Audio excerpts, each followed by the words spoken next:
Okay, so when are we gonna like actually start this? I think we just did. By you saying that. Did we? Wait, are you doing the intro? No, you just introed it. You just said, when are we going to start it? And that's the beginning of the podcast. Good job. Really? All right. Well, here we go. What's up, everyone? Hey, I'm Trey. I'm Sid. And I'm Emo. Yay! Whoa. We kind Who of is this emo? I don't recognize this guy at all. we kind of did it right.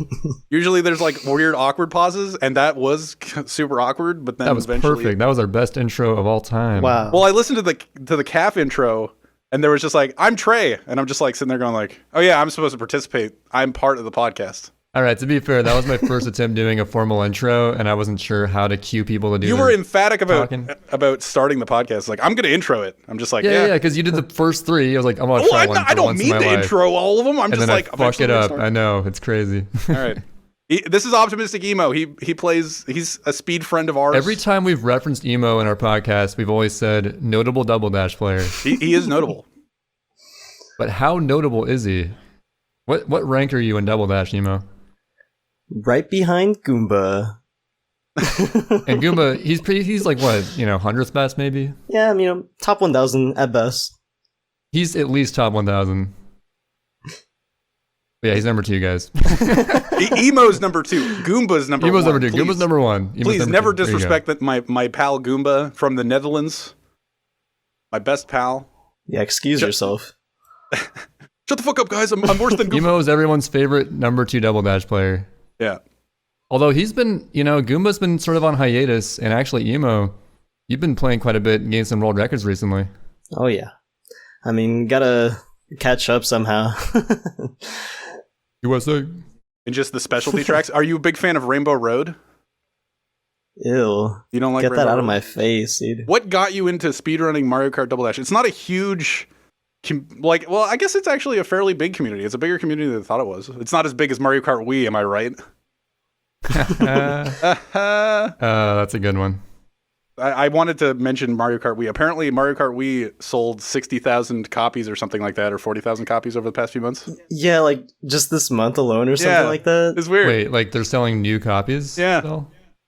Somehow. It's weird. What the hell's going on? It's a cool fun fact about random games that maybe we're not huge fans of. Well, maybe I could see. I've never played Wii actually. Actually, I played it once at a friend's house. That doesn't really count though. But maybe they're buying it just to try out, because Mario Kart Wii has a really big modding community, so they could just be buying it to play all the new mods and stuff. But what about Mario Kart Double Dash? What does Mario Kart Double Dash have that Mario Kart Wii doesn't? OptimisticEmo. You can drive with 2 characters instead of 1. It has A-Tech. But we And can't Diddy and explain what Boo. that is because it's in the It's call. in the call. I'm too bad at the game. I want Emo to explain to me why he started playing Mario Kart Double Dash. Because I know that before Mario Kart Double Dash, fun fact, Emo did participate in the Super Mario Sunshine speedrunning community. I know that. Right? Mm-hmm. And you did some runs. You never got good. You still aren't good. But you did participate, which is cool. And then you went, you know what? Fuck this game. I'm gonna participate in Mario Kart Double Dash for the Nintendo GameCube, just off of Super Mario Sunshine. How did you get into that? So originally, when I used to play Sunshine, PK Frenchie, notable Pac-Man World 2 runner. Oh yes, I love Frenchie. So we used to like compete in Sunshine as well. We used to like do races back and forth, and then because he's a high school friend, and so then one day he just comes up and he's like, "Hey, we should race Double Dash Cup Tour." I'm like, "All right, sure." We end up doing it, and then so he beats me, and because I'm really competitive, then we do it again like a month later or something like that. And then I think I beat him that time, and then the next time, we go back and forth. And it just kept going like that until like people like Baseball Kid and Goomba and Wolfie joined our stream, and then they were like, "Oh hey, you guys should play time trials." And then that's kind of how I got started. And that was, whenabouts was that? That was in I believe it was early 2016, right? Yeah, February of 2016. Yeah, from what I understand, so basically I also picked up Double Dash, like much more recently than Emo did. I picked it up in September 2018.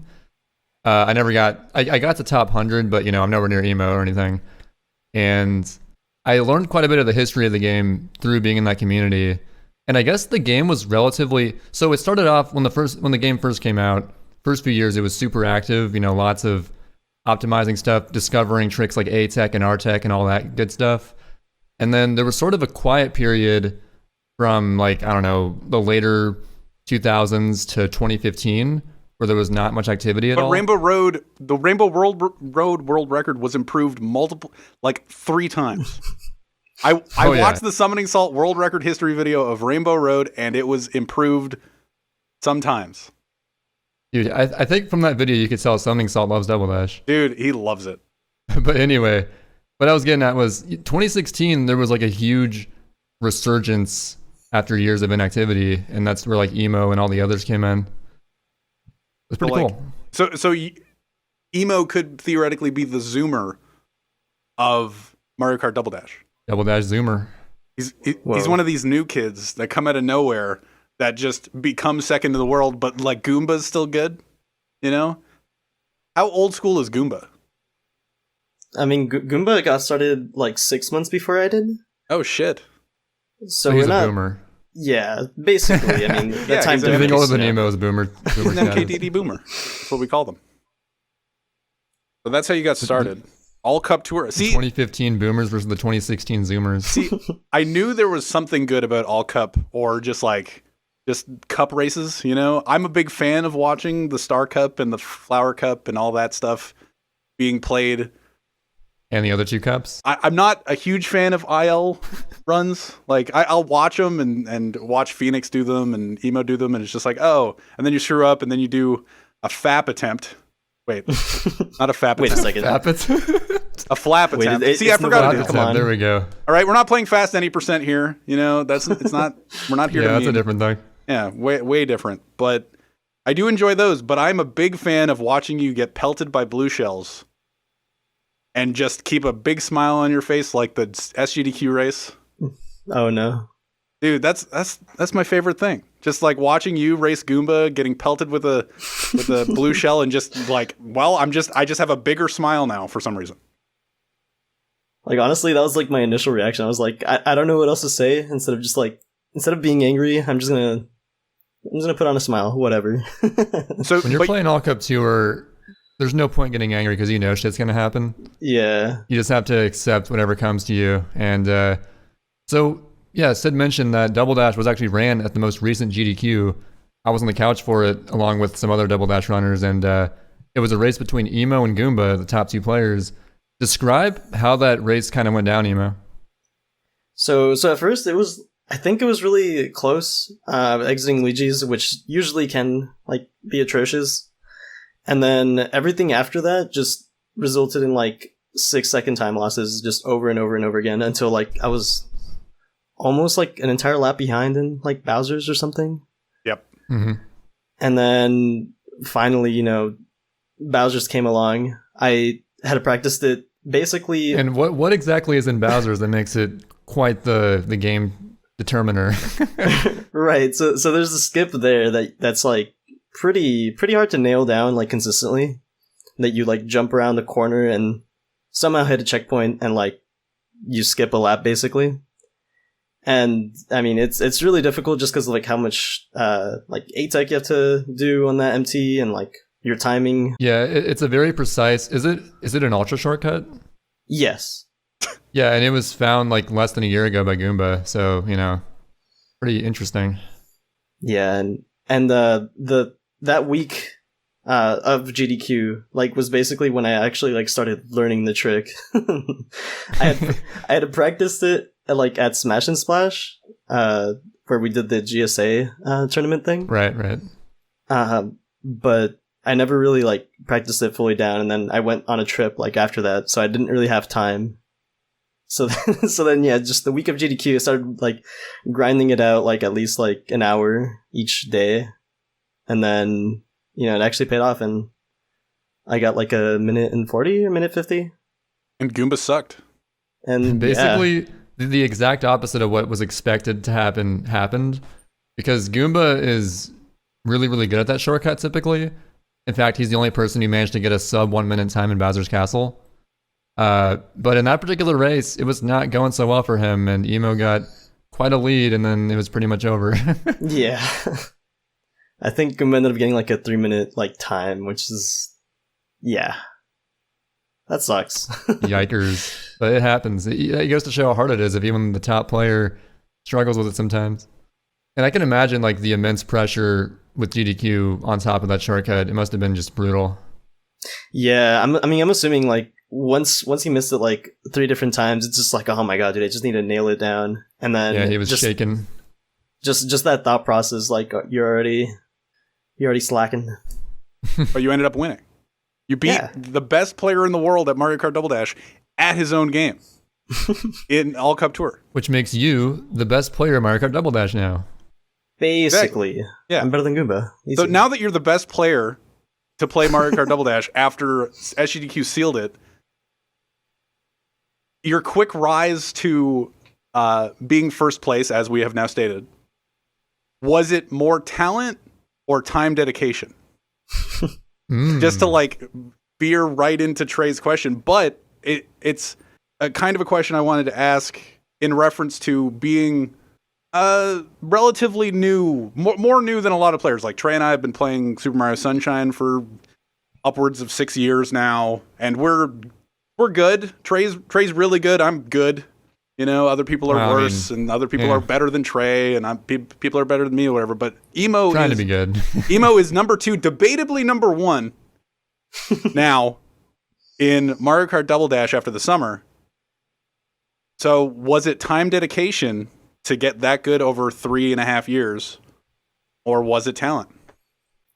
Well, honestly, like my thought process when it's like comparing against like natural talent, I feel like that's just really just how quickly you can learn. Yeah.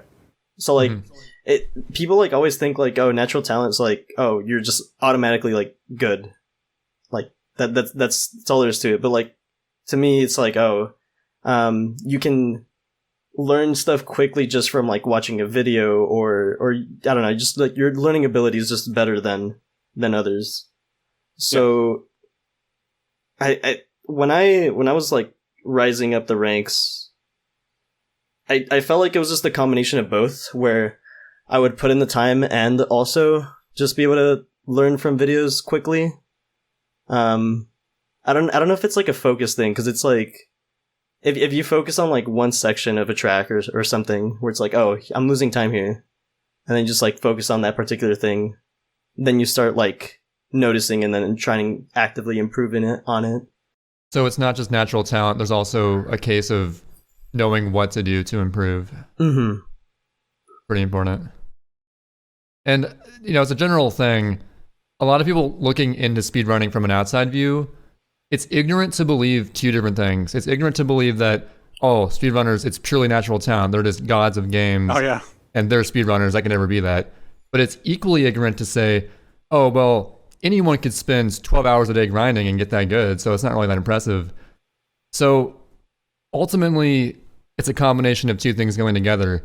But a third ignorant thing to say is that natural talent doesn't affect people's ability to learn the game in the first place. Because definitely some people just pick things up faster than others, and you know, it's kind of hard to determine how like everyone compares to each other with how much they're grinding, but it's definitely there to some extent. I feel like when Trey mentioned that he, like, you and Emo off podcasts were talking about potentially bringing up the idea of speedrunning and talent versus time spent. Like, is it natural talent, or is it time spent, or is it a combination of both, or whatever? And which one's better? Which one's better? Like, well, like if you're just comparing somebody that's talented versus somebody that spends a shit ton of time, kind of a thing. Well, I'd say the better person is the person who's able to get that good in a quicker time, probably. Yeah. So you guys wanted to talk about that. And I started realizing myself, I think I am the more time spent person. Like, I don't think there's a lot of natural talent, but I have gotten better at games over like since I'm definitely a better gamer than I was when I was 22 starting to play Super Mario Sunshine. I'm definitely better at games, even though my nerves are becoming fried. slowly but surely. Uh-oh. 3-year generational gap and such. But Oh, yeah. Between you and me. yeah, because you got 3 good years of gaming left. I'm near the end of my rope. But And I mean, arguably, younger players they're able to learn and pick up on gaming stuff. Well, it's weird. It seems to go both ways. Either younger people are worse at games because they don't just have the brain capacity to like pick things up. yeah, Or they're dumb. they just learn stuff way faster. It's like two extremes of younger people. Yeah. They learn things, but they're not. See, I feel like I'm way better at seeing things in video games now. Now that I've played Super Mario Sunshine for as long as I have and found things in Super Mario Sunshine, unlike Average Trey. He found one thing with hacks. All right? He found nothing Hey, I else. found a few random little gizmos and gadgets in 120 shines. Come on. He found infinite backwards speed. That's all that Trey found. It was with hacks. And you have to use hacks to do it, but we don't talk about that. Actually, you don't have to use hacks if you do it in Pinna Park on that one grade. But anyway, yeah, continue. But yeah, so I've found some things, and I can find things easier in other games, or like just kind of understand what's going on in the games. Like in Luigi's Mansion 3, for example, not going to spoil Luigi's Mansion 3 at all, but there's speed tech in it. Trey played a little bit of it. Emo, I don't think has played any of it. Yeah, I just started playing it. But there are quick things that I've noticed that I would not notice before speedrunning at all, that are little control idiosyncrasies that years ago I wouldn't have noticed. But like you could do a quick turnaround with Luigi. The controls kind of suck. But like I think that the controls in Luigi's Mansion, it's actually kind of good game design that the controls are not super fluid. Yeah. Because it sort of gives you that game feel of like sort of playing as a scared character who doesn't control like super amazingly at all times. I feel like it adds to the game experience as a whole. It controls like Luigi's Mansion 1. Yeah, it feels, from what I've played so far, it feels pretty natural. But I don't think Luigi's Mansion 3, to get a little bit caught in the weeds, I don't think it lends itself to speedrunning at all. And I know we wanted to talk about Luigi's Just Mansion 3. as LM1, in our opinion. I don't even like Luigi's Mansion 1 speedruns, but like I guess the LM1 community could latch onto this and be like, it's basically a sequel, obviously. I feel like the people who enjoy running LM1 will enjoy running this as well. There's also a run feature though. Like in Luigi's Mansion 1, you couldn't run. You could like fix your camera so that you could go have a quicker line, but in this one you have a run feature. If you run the same direction, there isn't a button tied to run. There's just like if you run the same direction for a set amount of time, eventually Luigi will start running. It's just like cool. Yeah, you had to like charge your run up. It's kind of like in Mario Bros 3 or something. But yeah, so like things like that I wouldn't, because I have a speedrun portion of my brain now that I've dedicated so much time to speedrunning, but I don't think I would have had that. Like maybe not a lot of speedrunners do have that. Do a lot of speedrunners have that? Like new speedrunners, like I don't know. Ask some speedrunners if they have that. like the speedrun zoomers that are naturally good at the game. That like Ouija quick like hover sliding. That like sometimes like the Ouija gameplay and Reed gameplay that I watch sometimes, and I'm like, I can't do that. Like I cannot move how well they move, but because they're just so naturally good at it. But like I've been thinking about this question, and there is definitely natural talent to speedrunning, but time dedication is also really, really important. Just to sort of bring it back to emo, Fuck I that. think the main barrier to really excelling in Double Dash is your ability to consistently get mini turbos. And like basically when you watch Double Dash speedruns, people are constantly charging the blue flame whenever they can. You know, also spacing it. You got to do spacing as well. And that was the main, when I was running Double Dash, the hardest part for me is getting consistent mini turbos, because if you drop a couple, your IL is not going to be as good, and in ILs, everything counts. And I feel like there's somewhat of a natural talent barrier to like, maybe some runners are just inherently better at developing the muscle memory better for mini turbos than others. Because for me, I struggled like constantly getting faster with them. But emo, I guess like maybe just I don't know if it's time spin or natural talent, but he's pretty damn good at them. It's funny because like at first, this is when I started like doing fast mini turbos or faster. Like I was terribly like inconsistent, and then I don't know what like happened earlier this year. Just everything like started clicking, and then just this year. Yeah, like before this year, like I was disgusting at mini turbos. Like I would get the speed, I don't know. but I saw some of those early 2017 ILs. I don't know about that. yeah, I mean, I would get lucky like in some of the runs, but like yeah, you're lucky Mario Coliseum world records. Hey, I dropped 2 MTs there. True. You're the 2 dropped MT legend. Never forget. But yeah, I mean that just goes to show like I used to be like pretty bad at MTs, and then just this year kind of started getting more consistent with that, and then like on top of that, like keeping that speed of MTs, because that's like it's like a different like focus.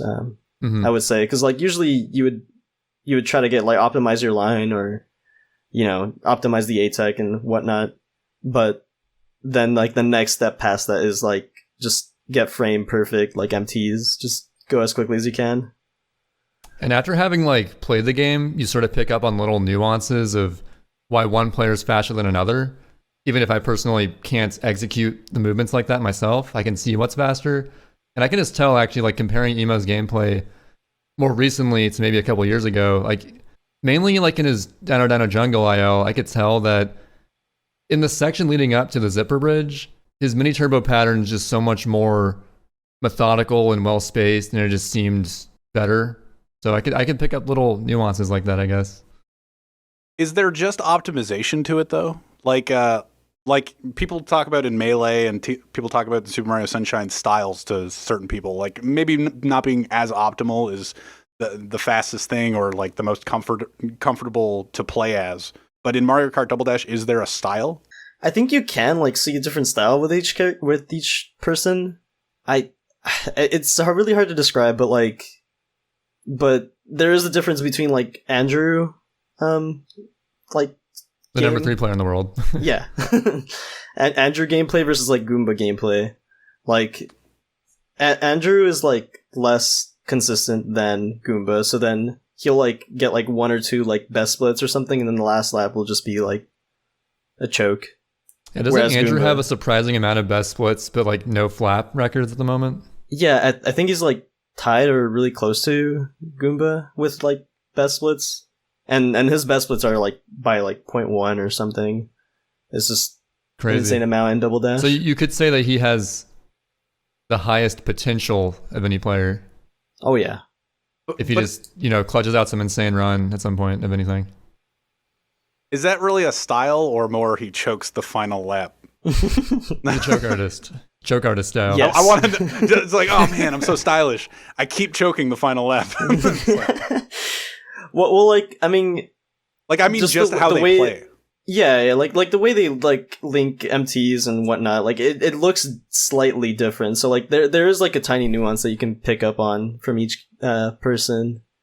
Yeah, basically. So we mentioned ATEC, and we can't explain it because you got to be at least expert B to know what ATEC is and all that. I have almost an expert time in Mushroom Bridge. Please get off my back. You're getting there. We'll soon explain it to you. Don't worry. Maybe next week. But one thing that we will disclose to everyone watching, everyone listening, is that ATEC simply involves releasing the A button, and the duration you release that A button and when you do it will like slightly affect how your line ends up being. So I guess the main way you can sort of differentiate styles between players is sort of the length and when they release the A button when they're doing their ATEC. So you've told me how to do ATECs. There you go. You just release the A button. It's easy. To be fair, when I was doing some Mushroom Bridge ILs back during those 2 evenings I played Mario Kart Double Dash, I was attempting to do ATEC on the second evening because I knew like kind of I knew it was release A and stuff like that. But yeah, I don't really understand how to like how I was talking about earlier. I have this speedrun part of my brain. It doesn't work for Mario Kart Double Dash because all I see is going around in a lap. That's all I see. Like I see these lines, and you're doing your MT boost and clickety clacking, like it's clicking, your controller, but maybe it's not clicking in your brain. You're clicking, but you're not clacking. Yeah, I gotcha. And you're doing the MTs, and you think you're doing really well, but then the staff ghost passes you, and you're just like, wait, I'm supposed to be beating him by like 30 seconds or something like that. Speedrunners destroy the staff ghost. It's pretty insane. I think that. So I mean, when we say stuff like Expert B or Myth A, basically there's like a series of standards that correlate to certain time intervals for each track. They were sort of arbitrarily determined back in the day, and we still use them now. And all the staff ghosts are anywhere between like high beginner to low intermediate, I believe. Yeah. So it goes to show just how far beyond intermediate speedrunners push. So God plus 11. Myth A. God Baby D. Park. What's the Baby Park one at? What's the world record at for Baby Park? God plus like 50 gazillion. Well, for Baby Park Flap, because that was, it's an 8-second IL, and there was an E-strap found by Goomba that sort of makes the highest standard that was determined totally a joke. Because even I have it. So are you guys thinking about changing the standard for that? Ooh, good question. Or anything like that? You see, I've always like thought about it. Like I've discussed it with like other people that run like the game, so like Baseball Kid or Goomba, and nothing ever really comes to fruition. Just because like since it's not like community hosted website. It's like I guess it used to be, but like now the person that runs the site doesn't really play, so he just like updates the times and whatnot. Alex Penev, by the way. Yeah. So the mods are just not doing anything. Is that what you're saying? Well, basically, the main place for Double Dash stuff was on internet forums. Mario Kart 64.com/mkdd. Yeah. Best website. And it's just sort of an archaic style of running stuff. And now we're on Discord, so it's kind of weird. Dude, Discord's great. Discord is great for gamers getting together. Discord is great at killing forums. Discord it's so convenient. Discord just gives this layer. I don't know. The weird thing about Discord is that it's just like it seems to be like distant from casuals somehow. People can still use Skype and all this stuff, but Discord just adds this extra layer of like cool finesse to gamer things. Cool. I think the one thing keeping normies out of Discord instead of Skype is they open it up and they're greeted with Wumpus is loading the fucking realm for you. The weird gamer lingo stuff they use maybe turns them off from it. That's my theory.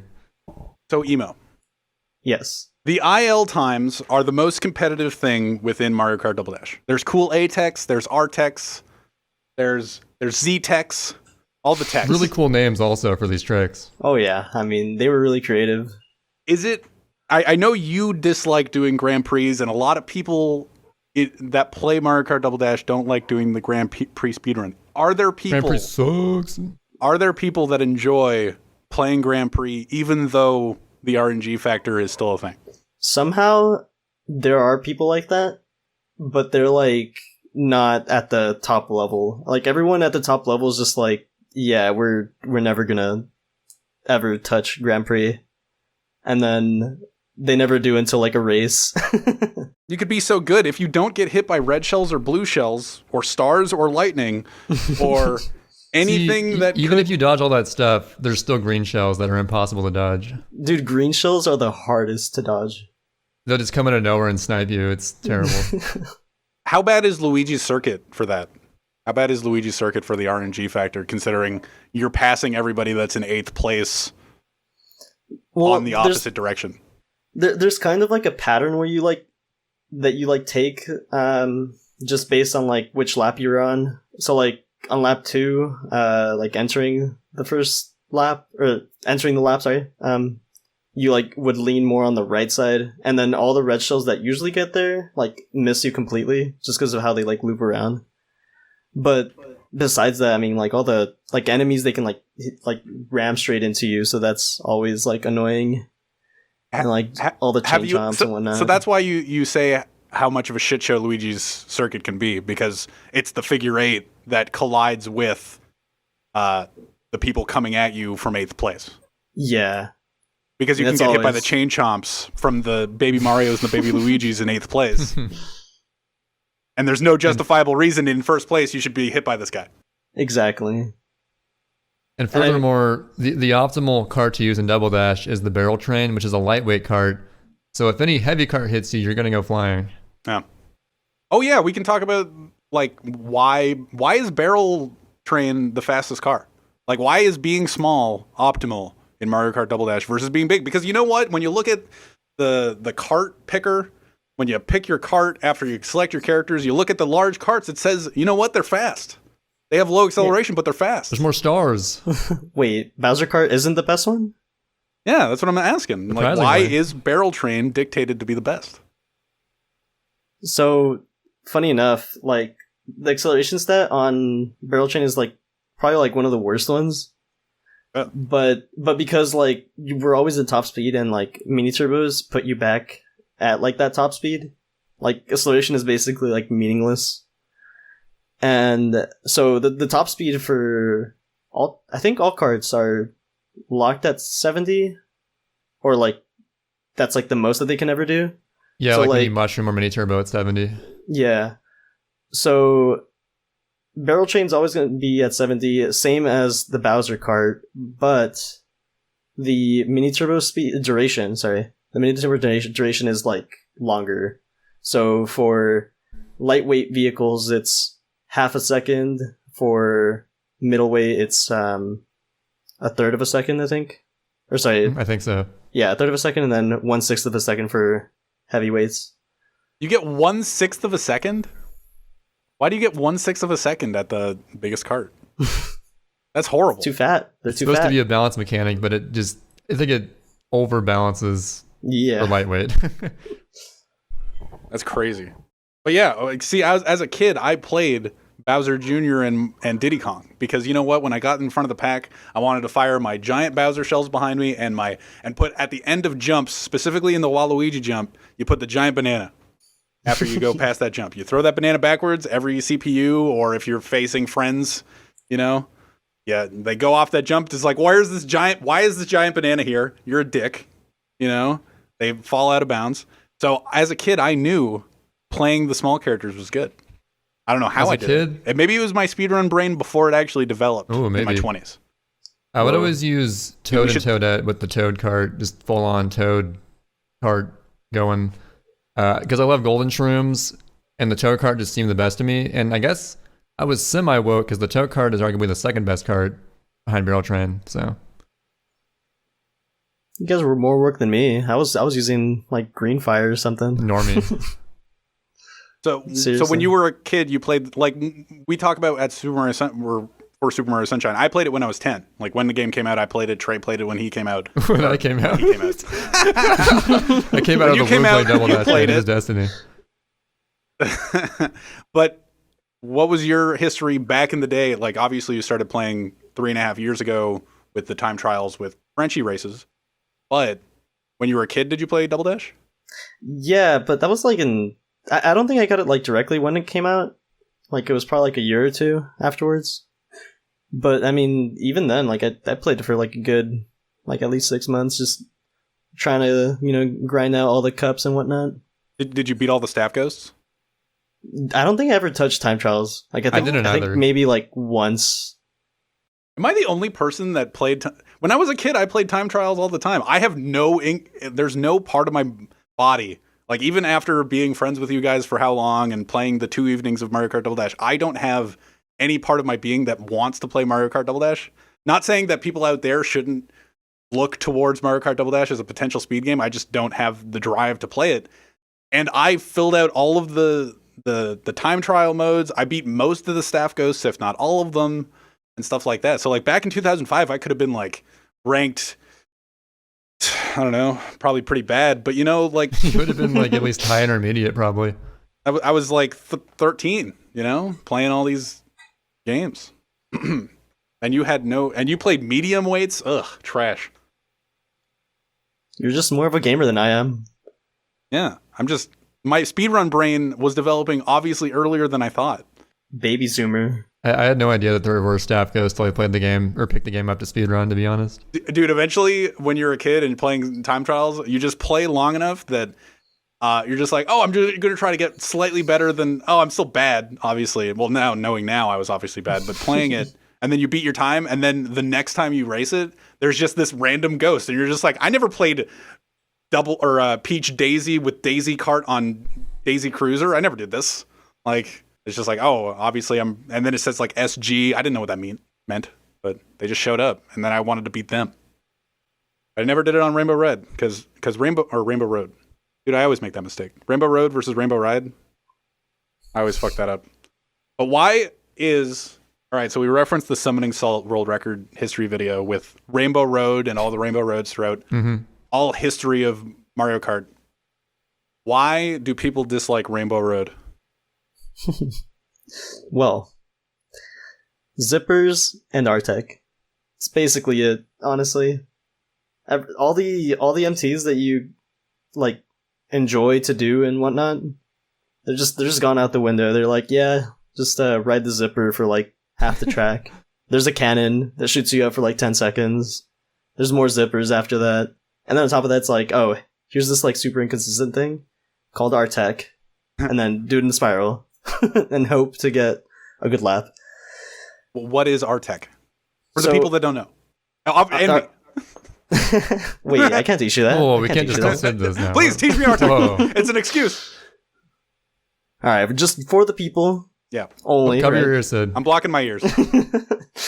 So Artec, it's like you mash R at a certain rhythm that like allows your cart to like turn further in. But like if you're just slightly off that rhythm or just off tempo, it doesn't like click in, and you just it's like it fake starts to drift, so you just go like how you were previously going.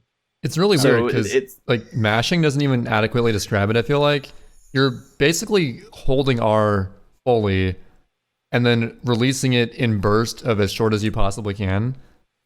So it's like you're holding it for 8 frames and releasing it for 3 frames, I think. Is that it? Yeah, that's the optimal one, I think. Oh, that's optimal. I thought that was the only way it worked. No, I think like the releasing and the repressing part is like what matters. But like how long you hold it for like doesn't too much. Like obviously like you would want to do that if you would want like the tightest turn, but like I mean I don't know. I think repressing 3 and 8 sounds like pretty difficult to do consistently. I don't know. Maybe I'm like off with the numbers. The key thing is releasing it for exactly 3 frames. Yeah, and you'll go in slightly tighter. But 3 frames in a 60 FPS game is super short, so you just got to basically hold R, release it like as quick as possible, and like repress ASAP. And not only that, but like in Wario especially, you can get like certain bumps around the spiral there. Wario Coliseum, for everybody that doesn't know what he's talking about. No, just on Wario's like fat body. Yeah. Well, you don't know. They might not know the lingo. You know? Wario, Muck. You're right. You know? I didn't know what Muck was until a week ago. It's Mushroom City. I had no idea. Yeah, like there's just like random bumps along the track there, so sometimes like doing the optimal Artec would be bad just because you get like one small bump there that turns you tighter. So then you'll just like ram into the wall. I think that's what happened to me one time actually. I was so in the GSA tournament I was doing a match against someone, I forget who it was.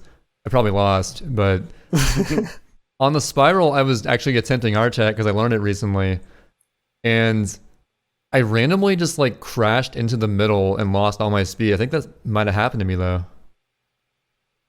Yeah, it's really weird. It's like you get like the good Artec, but then it ends up being bad. Yeah, I might have been too good at Artec. That's what it was. I was too good. Too good at dude. I often have that issue with Super Mario Sunshine. That's the hardest part of speedrunning is you're just too good and then it fucks you over. I hate when I'm too good. All the time, man. Often nowadays, I have that issue. You know, Zoomers don't have that issue. Boomers have that issue.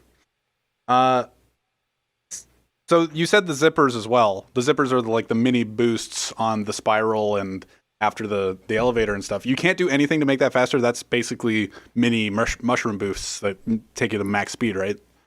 Yeah, I mean the only thing to like optimize would be just holding like a drift like along the corners and whatnots, and actually hit them. There's a segment in Rainbow Road where you literally just take an elevator up, and then you drive straight on some zippers, and then it's really exciting. Yeah. So that's why people see. I knew it was a long track, and that's how Goomba always explained it to me. It's like I don't want to play Rainbow Road, but imagine in a Dutch accent. I don't want to play Rainbow Road because it's a long track. It's long and boring. He always said it was long and boring, and I was like, I don't know. It seems kind of nice. There's these boosts. You don't have to MT as much. Maybe this is the scrub mentality. Maybe me not liking MTing makes it so that it's more pleasurable for me. Is there any player that plays Rainbow Road exclusively? Ooh, there actually is one I can think of, but maybe Emo also knows this. Yeah, so Frigsley, Yep, that's a the one. former like top player, he kind of just like retired recently ish.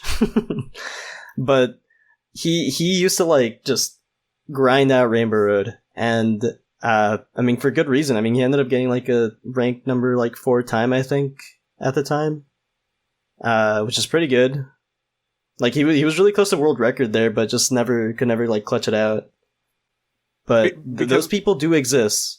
Well, I know that there are people that exclusively play. I don't know if he still plays it, but there was the guy that started playing out Luigi's Mansion and got like Myth A, but didn't have any times on other tracks or Luigi's just Mansion. like a Myth time.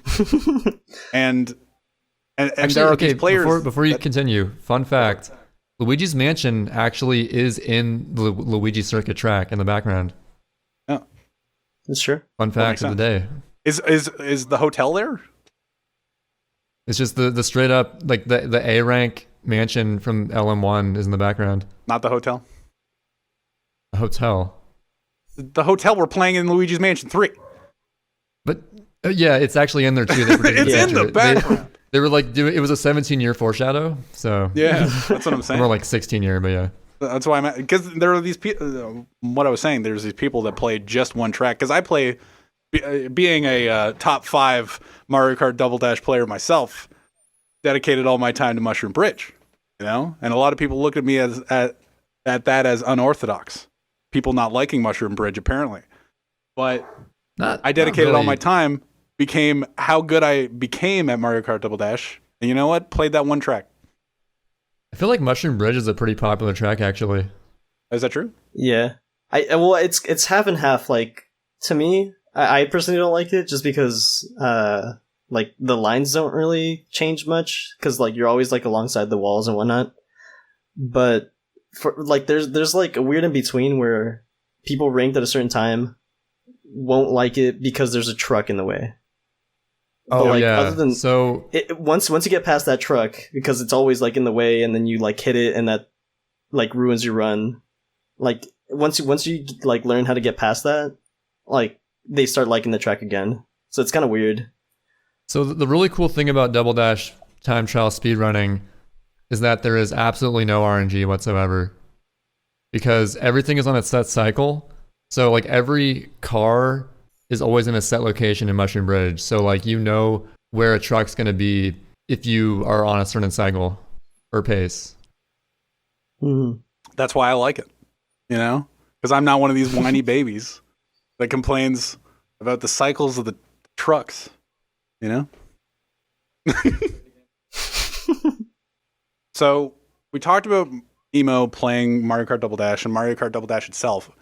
Why don't we talk about and we actually talked about some of the players involved with Mario Kart Double Dash and how they focus on certain tracks. Why don't we talk about the IL tournament itself and the GSA support of that tournament and the one try aspect of that tournament specifically, maybe. And so how did that tournament come about? Like Mario Kart Double Dash doesn't have a huge presence on Twitch or anything like that. It does have a speedrunning community behind it, but how did the communication with GSA start up? You know anything about that?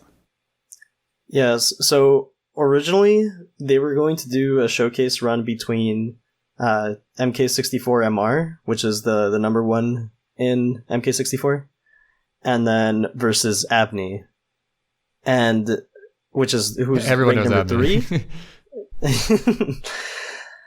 And they were going to do a showcase run between them in MK64.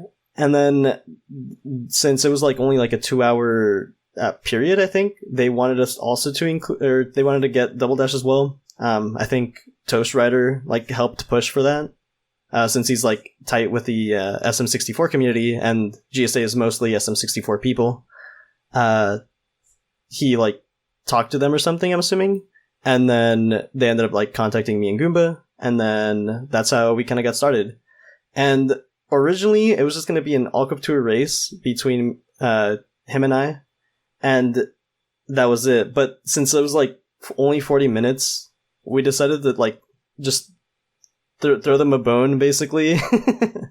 And we did the time trials, like one try thing. And that really just like started getting like hype around it. And from then they were like, oh, hey, we kind of want to host like a tournament for that. Are you guys down? And then you know, everything happened. Who made the rule set? So me and Goomba, like the previous day, we were just like thinking out ideas, and we ended up like coming up with that. We're like, oh, let's if like the time allows for it, we'll just do like a random best of 5 and just throw in like tracks in there. So it was like a just combined effort between me and Goomba.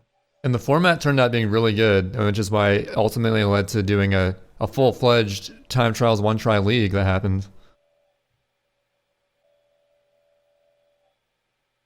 And I'm just sitting here just like I'm like waving my hands. I was done with my thought.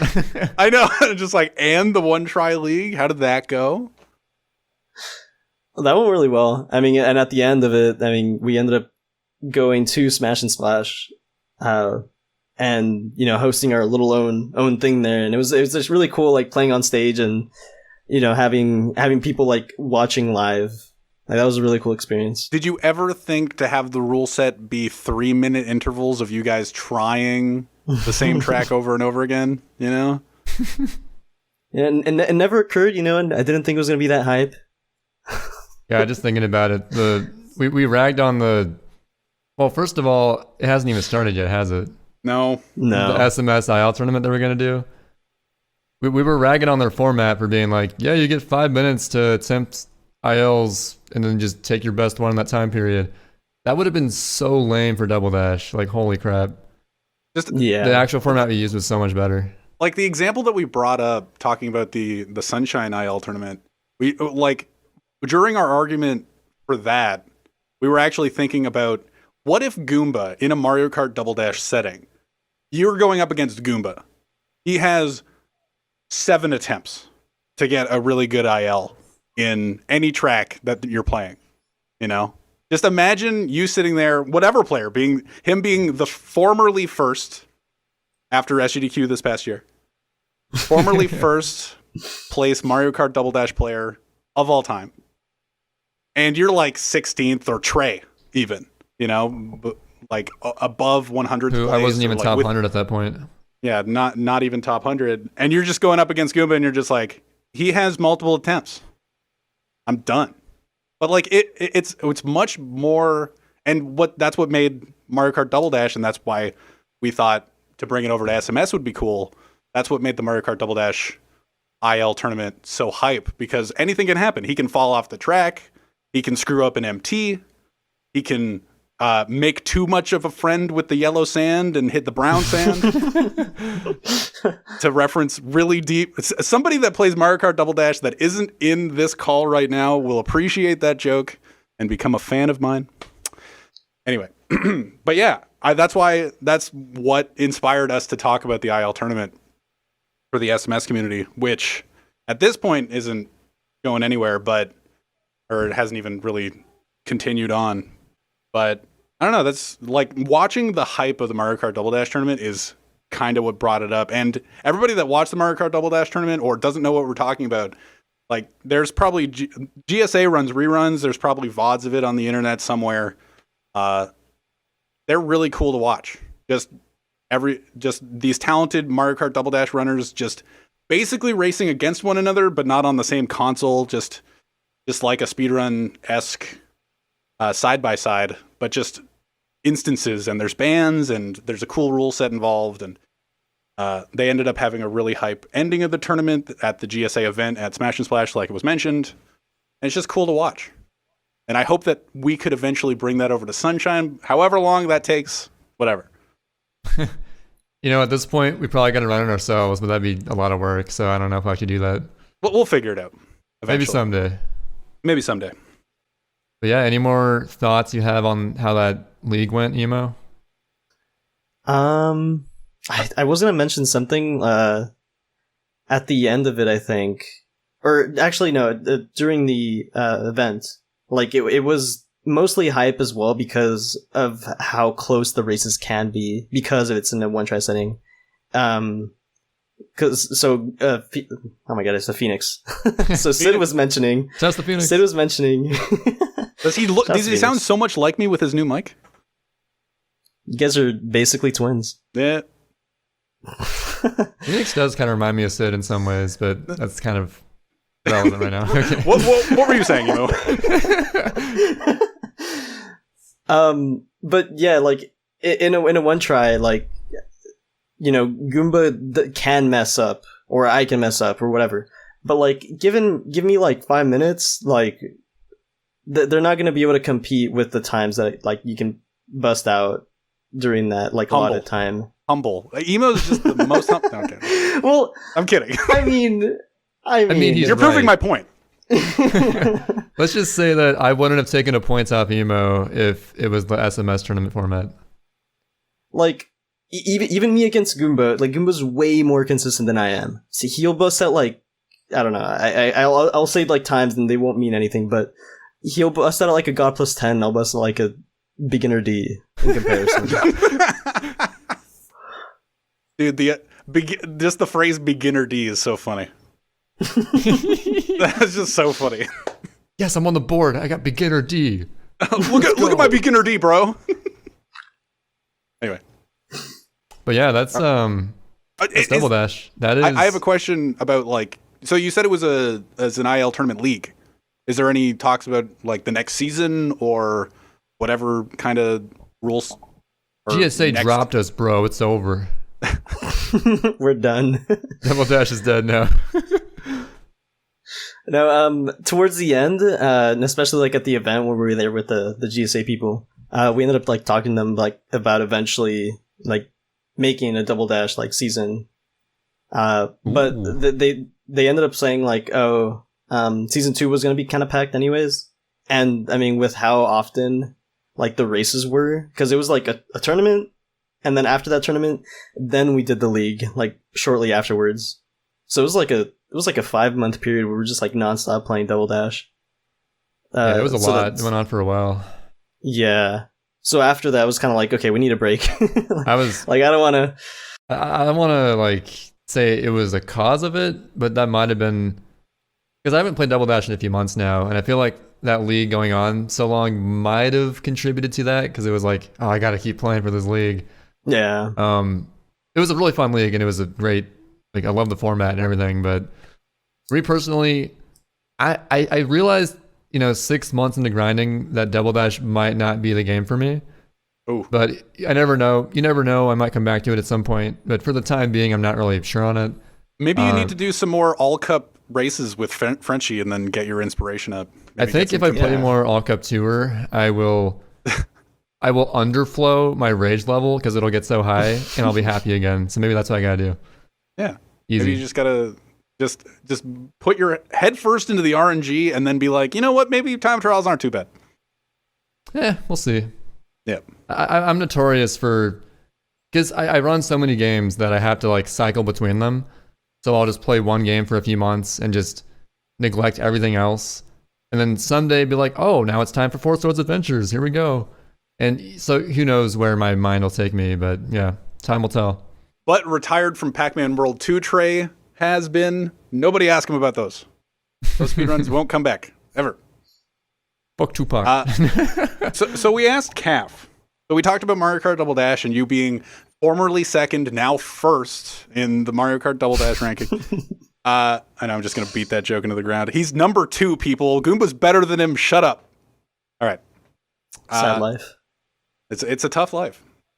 So we asked Calf about his gaming resume and what would be on it. And I know not very much about your gaming history. I know that you played Mario Kart Double Dash for the past 3 years. And the first game you played was Sunshine, or speedrun game. And you dabbled in Sunshine, you know. I'm not going to say any words longer than that. But do you have some sort of gaming resume in the back of your head as to what your gaming achievements are? I mean, besides Double Dash, I mean, Sunshine, I got like, what, top 100, whatever that is. I mean, you were definitely top 100, but right now I think you're just out of it. So. Yeah. Unlucky. A lot of people play that game. A lot of people do play that game. And then past that, I almost hit GM, so not quite as good as Calf at Overwatch. Dude, Trey, we had a rule. Only Tetris GMs on the podcast. Oh, I thought... Damn. I misheard you. I thought you said nearly Overwatch GMs, but my bad. My ears must be... I gotta check them out really quick. Toss me out. That's it. Yeah, we gotta cancel this episode. You played some Overwatch. You play Apex. You play all the current hip Zoomer games. Oh, yeah. Fortnite. I'm playing Let's See What You Got. Fortnite? Yeah. Let's see what you can do. See, that's something to put on your gaming resume somehow, maybe? No? Oh, yeah, let's see what you can get. Yeah. Yeah. That was pretty good. We actually referenced this game when we like unintentionally... We were talking about, oh, what guests are we going to have on the podcast? And we're like... throwing out names like, oh, Shift's little brother. Oh, wait, Shift's little brother has a new indie game out. Emo is arguably the best at it, so what's that game all about? So it's pretty cool, because, like, I personally, like, I'm not really a fan of 2D, like, platformers, but this game just, like, brings it all together, and I don't know, it's pretty fun. And just so we know, what's it actually called? Let's see what you got. Let's see what you got. Dude, Let's See What You Can Get is such a funny title. Dude, Sin and I were saying things like, why would he name it Let's See What You Can Get? That's so dumb. We don't even know the name ourselves. We've gone full circle. We're just like, dude, it should be Let's See What You Got. And then we looked at the title. It was like, oh, it's Let's See What You Got. Let's See What You Can Get would be a better title. Yeah, I think that our old idea was actually better. So. He needs a PR guy, honestly. Yeah. So you were one of the speedrunners, the small group of speedrunners that got codes from Pure Heart Stew on Twitter. And I don't know what his actual tag is. You know what his actual tag is. Yo, man. And you're one of the small group of people that got the codes and speedrun the game, and there's ILs involved, and like, do you have a brief description of what the game is? I feel like we didn't even describe it at all. I can see it, I just don't know how to describe it. So drum and bass music. Did you ever play the game Speedrunners? No, actually. No, I've seen it played. Okay. Well, it's similar to that. It's like just a bunch of just platforms and whatnot, like layered onto the like level, and then you can move left or right. No you can jump. Like any good platformer should. Yeah, yep. You can jump, and you got this like thing called a repulse, which is like a kind of like a dash, just pushes you off the ground, or like forward or whatever, and then you've got a grapple. So like it's kind of cool, like what skips you can do with those mechanics, because like some places you're not like intended to like reach, but like if you repulse off a wall and then repulse again, like you can reach there. I don't know, it's pretty cool. I think me and Phoenix, who are like the more active players in that game right now, we're gonna end up doing like a race in Shift's channel on the 16th. Wait, what day is that? So that's gonna be cool. November 16th, everybody. Yeah, November 16th. November 16th, okay. And then the game's gonna get released on the 20th. Woo. Trying to get all those, just like A Hat in Time, trying to get all the speedrun people in on their game, and then patch everything. We patch everything out. Actually, hasn't this developer been cool about it? Because I know there's like that one clip I saw where you ram your head into a corner and clip through this one section, but he's gonna leave that in, right? Yeah, so we had talked about it before. It's like, oh, hey, if we find clips or whatever that they're like end up being faster, like, would you keep those in? And he said that he would, he would like get rid of the bad clips. So the ones that would like just end up killing your run, or end up like killing like a casual like playthrough. Because even in my casual playthrough, there was some clips that I found that he ended up like ultimately like getting rid of. But yeah, I mean, just goes to show like he's actually like pushing for the speedrunning community. Cool. You know, speedrunners are the best beta testers if you think about it. It's true. We'll just hit a wall. Like we always look at all the little mechanics, and we're always, you know, how can we push the limits of these, what we can do in the game, and see how it can get broken. But then don't you feel weird, like kind of finding all these tricks and clips and all these things? Because I know, because they do have beta testers and they could try to patch all these things out. But as a speedrunner, you're sitting there going like, if I don't really want to let them know, because this is, you've said from his perspective, he'll leave all the cool speedrun tricks in and stuff like that. But there are definitely developers that wouldn't really do that. So I would be conflicted as a beta tester of other companies being like, I don't want this to be patched because this is so cool. And I always think back, saying that story, I always think back to when 3D Ocarina of Time was being tested, apparently. Or it was in like a Best Buy or something at one of those sample kiosks for Ocarina of Time 3D. You could do infinite sword glitch, and everybody that knows anything about speedrunning knows what infinite sword glitch is. And it was doable on the 3D version. But because this video, he posted it on YouTube and he did all this stuff, I don't remember who it was. But I know that Nintendo, either after that clip, like it could have somehow affected them patching out, because they ended up patching it out, infinite sword glitch. So do you have, I guess I answered my own question saying that the developer is kind of on that side. But at first, I guess, were you hesitant to tell, just like, I don't really want to tell you this, but like, here's a clip that I found? At first, like, the clips to me were kind of like boring, I guess. So I was like, whatever, if it gets patched out, like, it's fine. Because, like, I don't know, I mean, like, it's cool, like, seeing, like, the variety of, like, the movement and whatnot. But, like, I don't know, like, towards the end, I'm just like, yeah, clips. That's cool. That's interesting. Well, because this is the second time that a speedrunner-centered game is being released. Not as big as Hat in Time, but Hat in Time was the first. And Hat in Time was just like, oh, yeah, we love speedrunners. You can do whatever you want. We're really speedrun focused. We're gonna patch a lot of the things that you find out of this game, because we don't like what you're turning this game into. And then all speedrunners went kind of like, wait, what, bro? Dude, the Hat in Time developers are an example of the worst possible developers when it comes to speedrunning a game.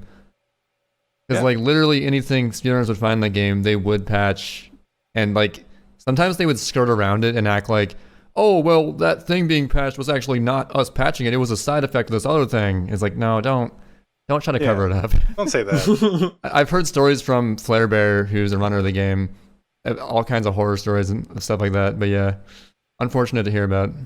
Yeah, because all the things that I found in Super Mario Sunshine, or like anything found in Super Mario Sunshine, Rocket Tech in Super Mario Sunshine being patched out, that would suck. Rocket Tech is so good, and it took 14 years to find. So yeah, it's crazy. It seems super easy to do and seems obvious now, but yeah, like basic rocket storage wasn't found until 2015. And thanks to Zalpika Kirby. But if it was found earlier, like, can you think of Nintendo being like, you know what, this looks fun. It like breaks a couple of our level, or like one level that kind of sucks. So like, do you like? Can you even think of Nintendo looking at that and being like, yeah, let's keep it in?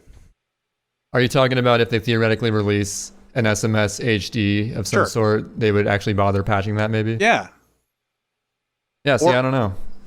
Or just like try to, I guess after speedrunning would be a thing, like, because speedrunning wasn't really a huge thing until what, 2000? I don't even know when it got huge, but I think like 2013 is when it got pretty big. When SMS was released, or speedrunning wasn't a thing, so they didn't really have to think about or put themselves in that mind space. But now, after all of this, would they patch out something that only speedrunners use, and it took 14 years to find, and whatever. It's weird to then see all these developers being like, we love speedrunning, test out our game, and this is the first one where he's kind of like, yeah, whatever clip's fine. Like, if it affects a casual playthrough in a negative way, we'll take it out. Like, being totally upfront about that. But if it affects a speedrun in a positive way, then sure, why not? Most developers will tell you, yeah, we're thinking of the speedrunners, so whatever glitches you find or whatever, but also we have too much pride to not patch them out, so Dude, sorry. The pride factor, man. The pride It's all factor. pride. It's like, this wasn't intended. It might be cool, but we're going to remove it. The pride factor. And we know that no casual is ever going to encounter this, but you know what? We're removing it. Yeah, but it makes us feel bad. Makes us feel bad that Yeah. we unintentionally put this in the game. To be fair, I'm not a developer at all, and our reenactment of what they could say to one another could be wrong, but that seems like a total pride issue. Just bring back cloud cancels. That's all I want. No, Give me man. those cloud cancels.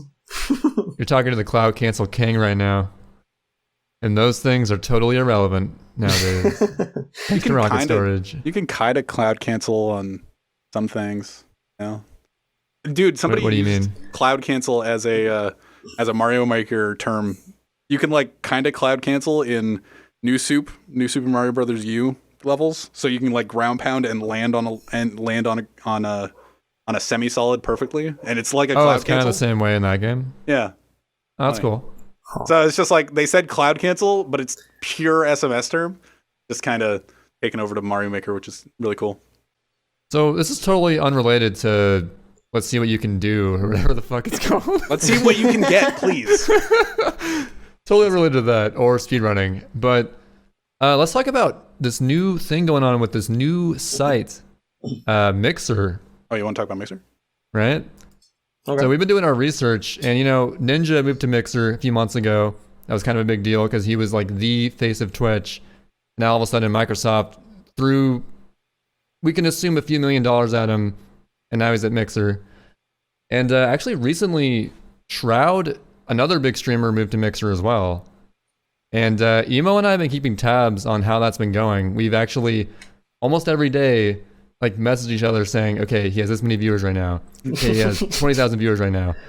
We're sort of seeing how that transition is sticking for the past week. And Yeah.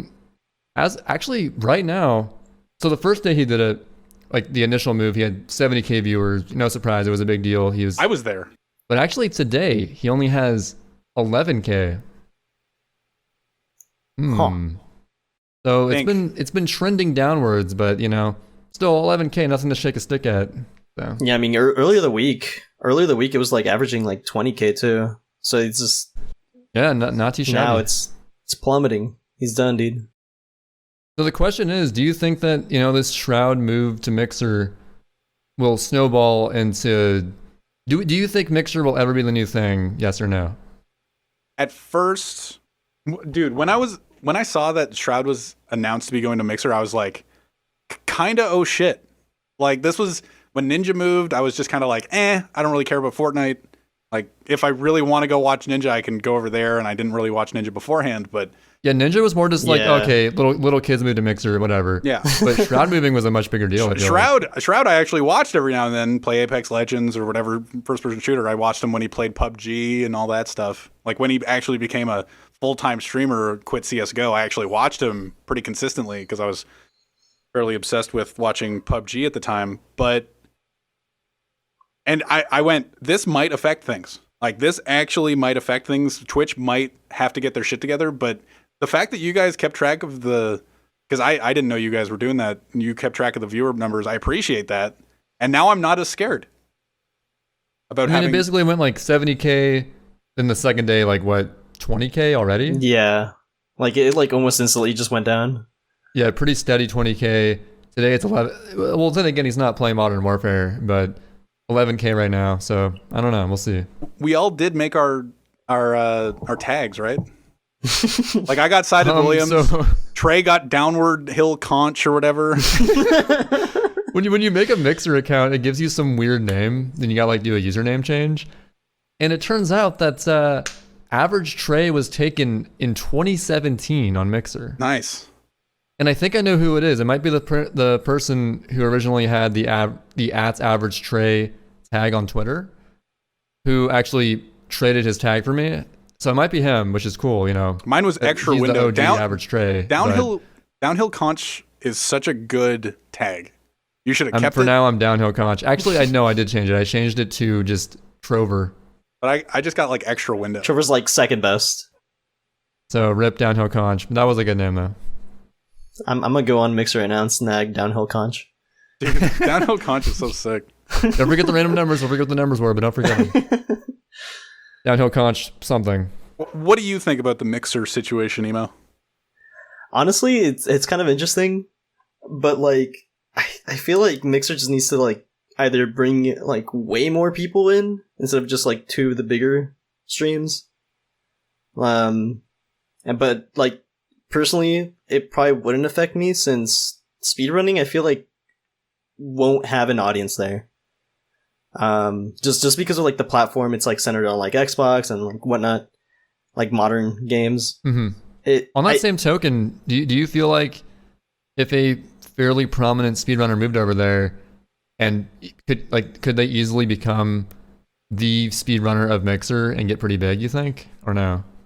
Maybe if they got bought out, like how Shroud and Ninja did, because I don't see any like prominent like speedrunner just make a move to Mixer. I think Mexican Runner made a move to like Facebook. Yeah, Mexican Runner streaming on Facebook now. Maybe we're sort of seeing the beginnings of Twitch no longer being this just titan just monopoly of streaming video games, and sort of other websites sort of taking their share in that potentially, which is good because, you know, competition is very healthy for improving your site, because you got to get your shit together to get people to your site, you know. If Twitch is the only one, they may not be as quick to improve stuff because they're like, well, you got to be here anyway, so fuck you. If Twitch doesn't take this, like having two of their biggest streamers taken from them, biggest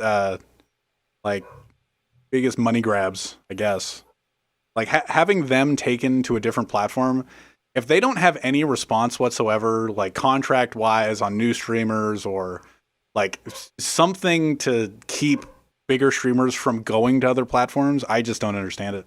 Like, yeah, I'm honestly surprised that they don't have like a safe gate for like keeping you on that site. Like, I guess they just get rid of your like partner badge or whatever. That's, but I mean, for 7 million or whatever that Ninja got, like, I think that Ninja would have had to get like at least 10 million, because I mean he already makes like $1 million a month on Twitch. Oh yeah, because when Shroud was announced, there was this hypothetical future when we were talking about it that evening and making our Mixer accounts and all that stuff. There was a hypothetical future in my brain that went, oh, Twitch would be like the new streamer, like establish your foundation, establish your fan base site, and then after a few years, you just get surreptitiously sniped by a different platform. And just like, oh, now it's like, oh, I've worked hard enough that I'm going to make $1 million at Mixer, or like make however much money at Facebook or YouTube. I don't know about YouTube gaming is going to do this kind of shit, but like just be adopted by these other platforms and just, oh, he worked hard enough on the bigger platform to establish a fan base that you can actually establish on that platform. And then, you know what? He'll take a cut in the viewers, but he'll definitely take a huge cut in the money going to a different platform. And there was that theoretical future was in my brain, and it could still happen, but it's further down the line than my negative Nancy thought had it be. Well, it's weird because like Ninja was bought by Mixer. It's weird. Like, we're talking about people as if they're like property. They kind of are. I mean, yeah, like they're their own brand, you know, like buying the Ninja brand, essentially. Yeah, they were bought to stream on their platform. They are their essentially property now. Yeah, but I think it's going to be a longer term thing than we think, because Ninja was bought months ago Then they finally bought Shroud. You would think they would buy more like in a smaller span of time and maybe shake things up quicker, but maybe they're thinking something else. Maybe they're just like looking at the results. Like see what maybe happens. they're doing their research. I mean, and not only that, but they also have to like agree to that move and whatnot, so they have to find like the right people. I think in a few months, maybe I don't even know. Maybe in a few months they just like go into Twitch. If Twitch doesn't take or change anything, like they just buy a few.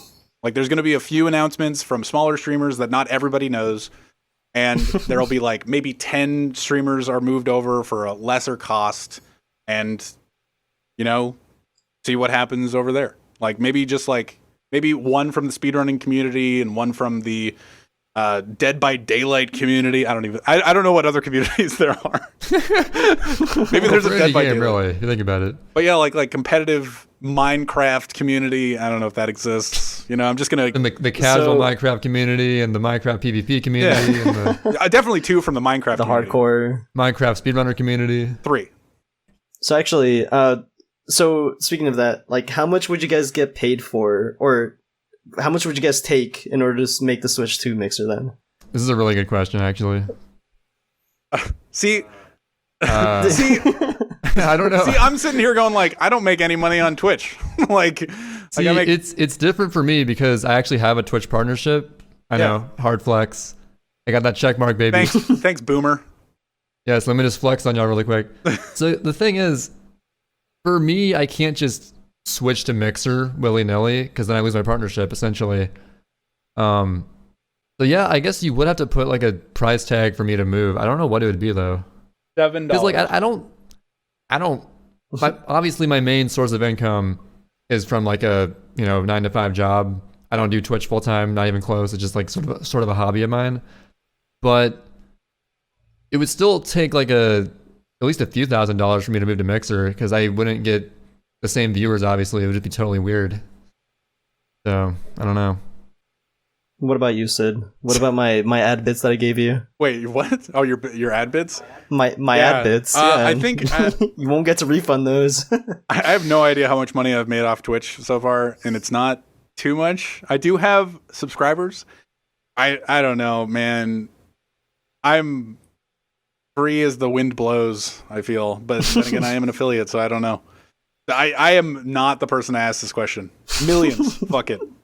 Pay me millions and I'll go stream. Okay, you know what? I'll give you a hard amount. If you pay me $12,000, I'll move to Mixer.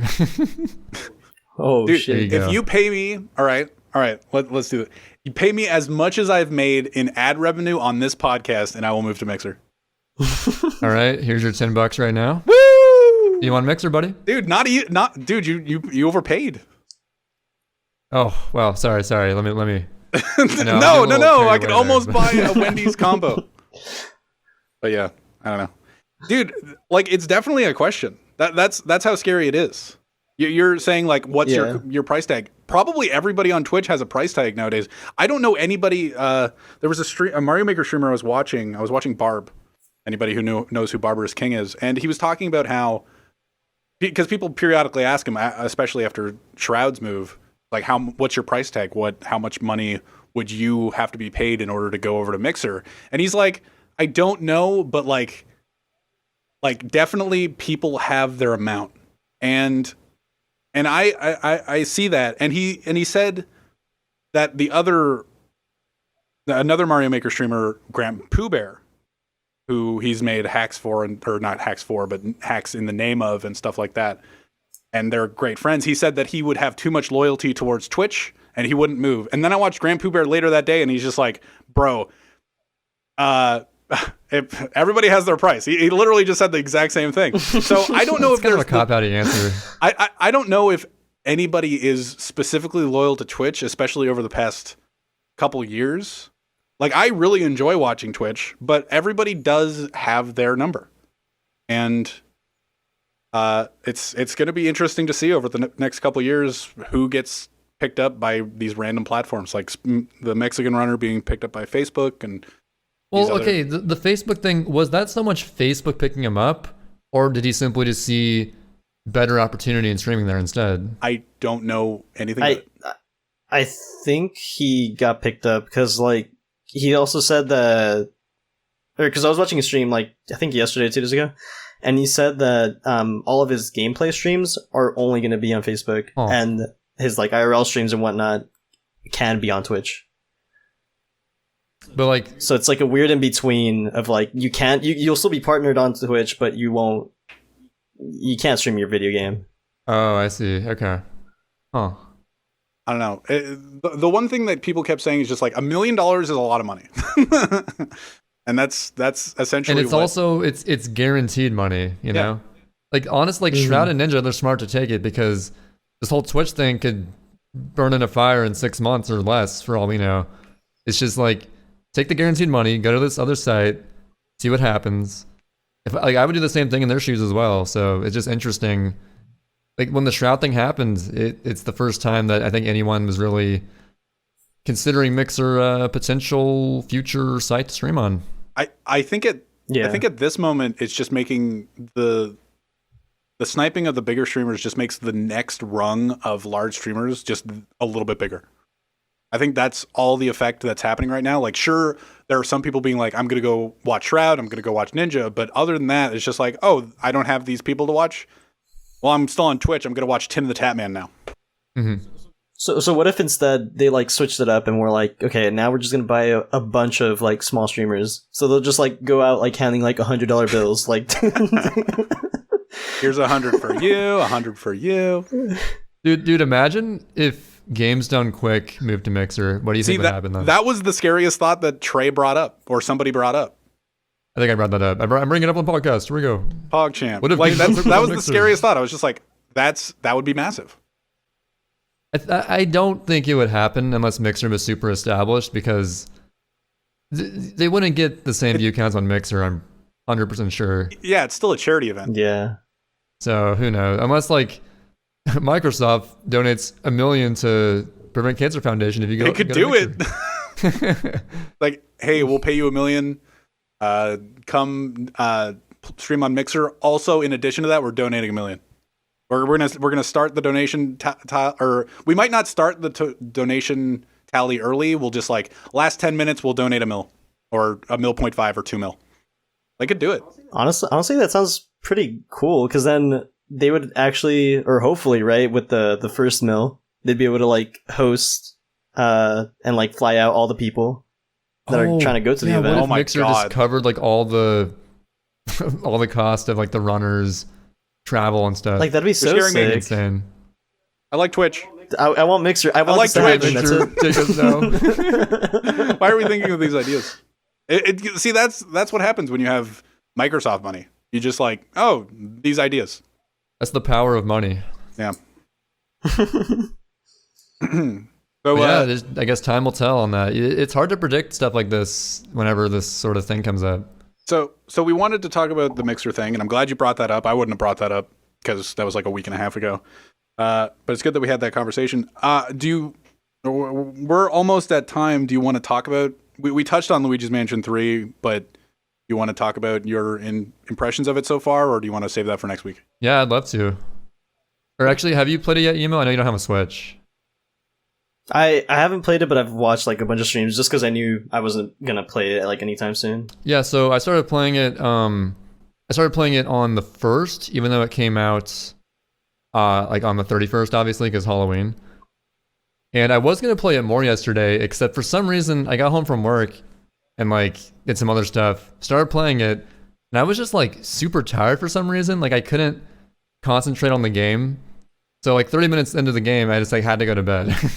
Okay, that sounds. And so I picked it up again today, played it for a few more hours, and honestly, I'm enjoying it so far. I was initially afraid it was gonna be too linear or just too, I don't know, like handholdy. But honestly, there have been some really satisfying to solve puzzles I've gotten to, and it's pretty fun. So yeah, I've definitely, like I'd say it's more positive than negative. Yeah, I'm definitely more positive than negative too. You say handholdy. EGAD talks to you for fucking ever at the start.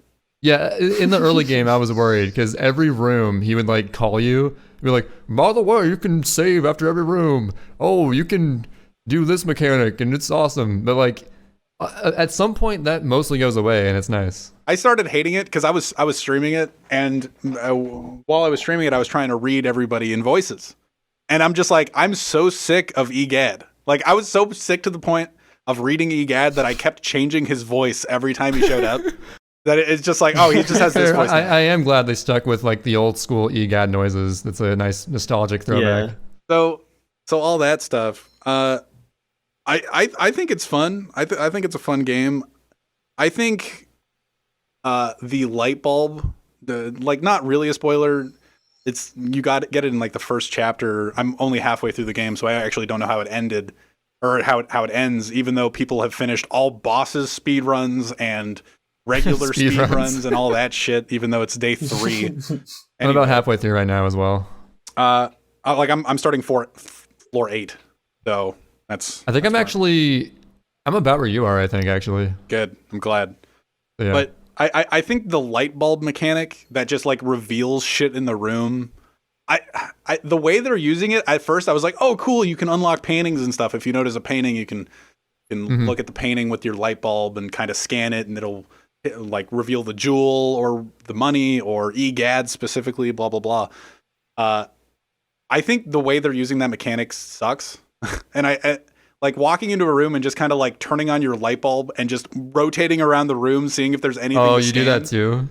Well, like, what do you eventually do with that? Like, you walk into a room and just spin around in a circle, scanning, just see if there's anything to scan. If It's there's not super anything efficient. to scan, you leave. It's like you don't know if there's going to be something in there, so just scan everything with that scanny bulb and then see if something happens. Exactly. It's like they're using. It's like there's a piece of the puzzle, right? There's a puzzle in a room, and then they're just like, okay, but we're going to remove this puzzle, this puzzle piece. So that you have to like look at this puzzle and be kind of confused as to what to do, and then be like, oh yeah, I can scan with a bulb to see if there's another piece. Yeah. And then That's you exactly find what another happens. piece and you're just like, oh, that's the answer. Like, I have to fall through this drain in order to get to the next room and shit like that. Like, By the way, I love the Luigi mechanic so far. dude, Luigi's dope. It's a really interesting how they implement him. But yeah, but that's like the most complaint that I have about it. Other than that, I've been having quite a ball, like using my speedrun brain and figuring out if it would be a good speedrun. I don't think it'll be a good speedrun. Oh no, I would hate to speedrun this. But yeah, I thoroughly. It has creative boss fights. It's hard to. I don't know how they come up with these ideas for these boss fights, but they're pretty dope and like pretty cinematic as well. And yeah, there's been some puzzles that like it surprised me with the level of thought I had to use to solve them. It was like, oh, that's really cool. I'm glad I solved it. But yeah, when you have to use the fucking scanny light to just find something, it's kind of. It's satisfying when you find something, but you feel like, okay, I just sort of guessed around and found something. But okay, I feel like at first I was satisfied when I found something. Now I'm just like, I'm annoyed with this mechanic. Dude, the sound effect that plays when you find something is satisfying, though. Oh, but oh yes, something's here. Reveal it to me. Yes. the most stuck I've ever been on any of the puzzles so far wasn't a puzzle, and it was literally here's I don't know if you've gotten, but there's just like a doorway that doesn't have a door in it, or like it ends up being a coffin, whatever, and it's not there. And I was like, what do I do? Like, what do I do? I was stuck there for 15 minutes. I have no idea what I'm supposed to do. And then I went, oh, I have this light bulb scanny thing. I guess I'll scan this doorway. And then it was like, oh, you revealed the next part of the game. And I'm like, whatever, man. Like, I got stuck on the non-puzzle. I get stuck on the non-puzzles. The puzzles, easy peasy. The non-puzzles, I'm just like, oh, I have to scan shit. That's my huge complaint about Luigi's Mansion 3, this light bulb.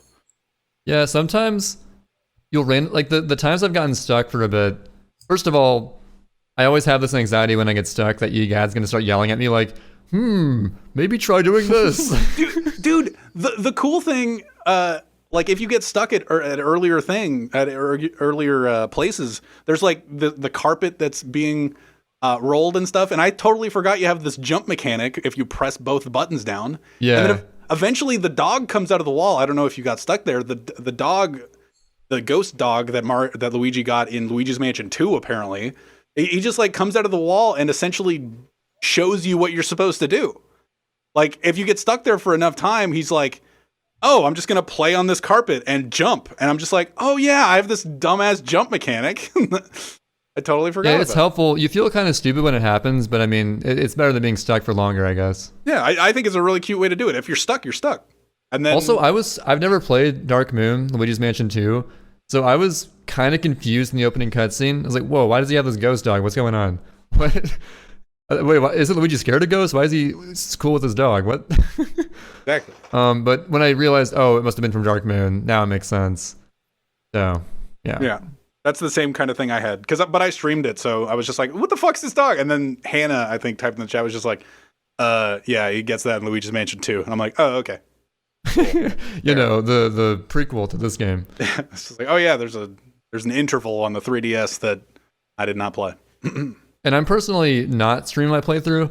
I think I've determined, and I could change my mind at some point, I prefer not streaming blind playthroughs, because what does that really add to it? You get to see your first impressions live, it's cool and all, but I feel like the negatives for me outweigh the positives, because you just feel that minor embarrassment from getting stuck, and then someone spoils it inevitably, and then you just kind of like, eh. But that's just me. I feel like I don't get my true first experience properly if I'm streaming my blind playthrough. But that's just a personal thing, to be honest. I like doing voices.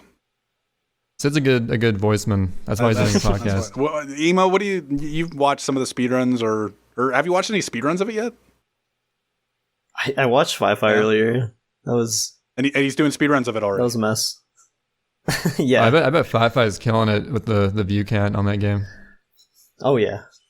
It's LM's popping off again, boys. From a purely spectator point of view, what do you think of the speedrun? Or just like the speedrun potential of it? Luigi's Mansion. It'd be way too long for me to even get interested into it.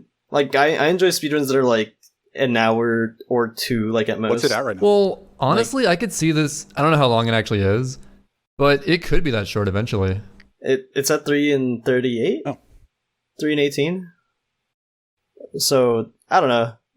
It may be eventually, yeah, but as of right now, it's like it doesn't seem like that interesting, I guess. I mean, it is like early on, so like it is like day 2. Yeah.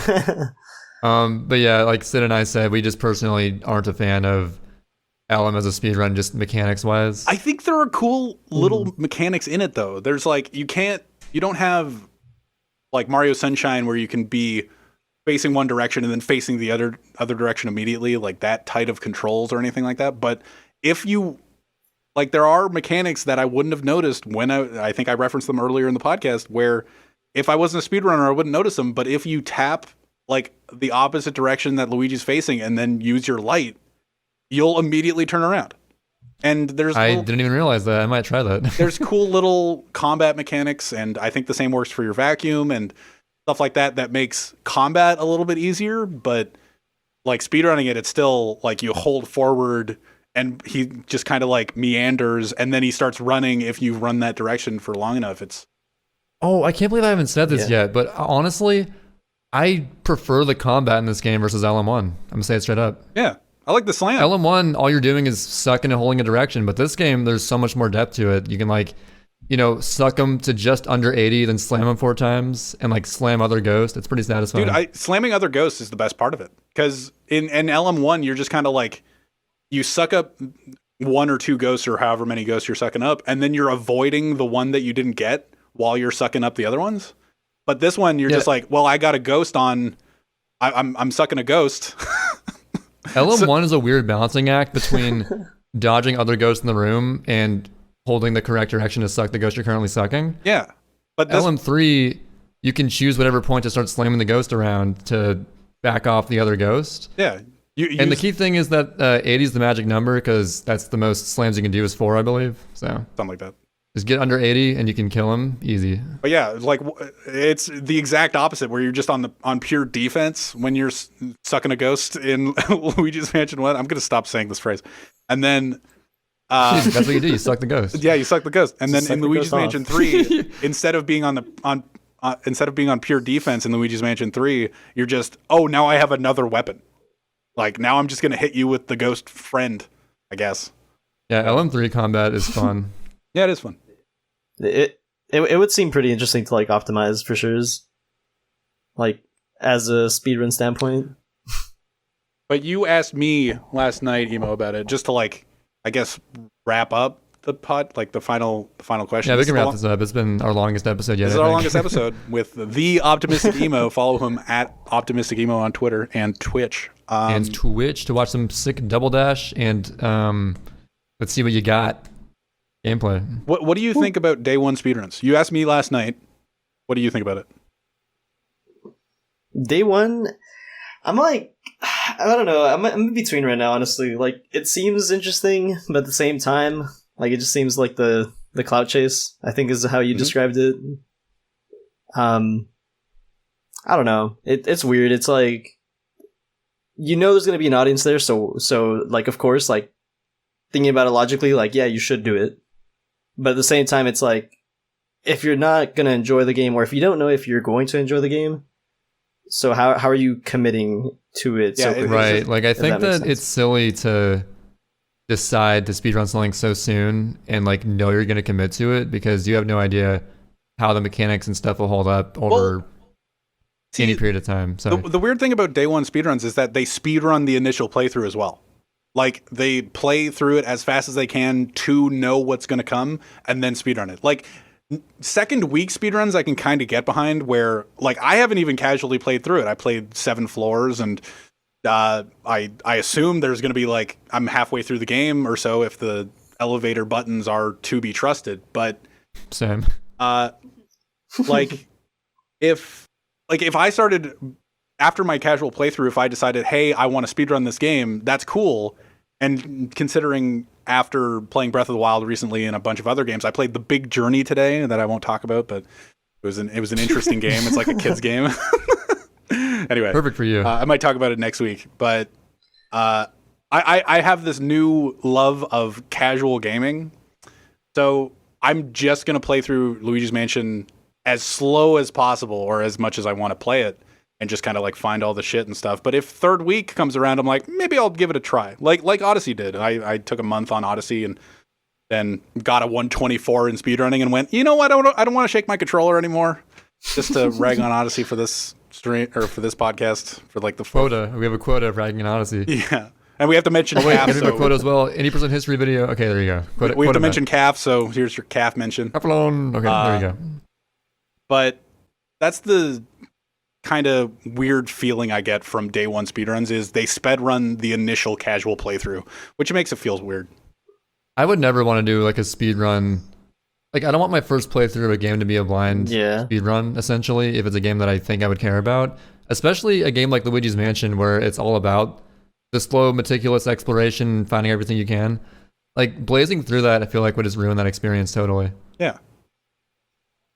And that's how I feel. That's pretty much all I got to say about that. and I'm glad that we got Emo's take on that. And yeah, do you have anything else you want to say before we wrap it up, Optimistic Emo? Any shout outs you want to give? Or Fabled. just quotes of someone that you consider to be a shout out? I was gonna shout out one of Phoenix's quotes, but now I can't remember it.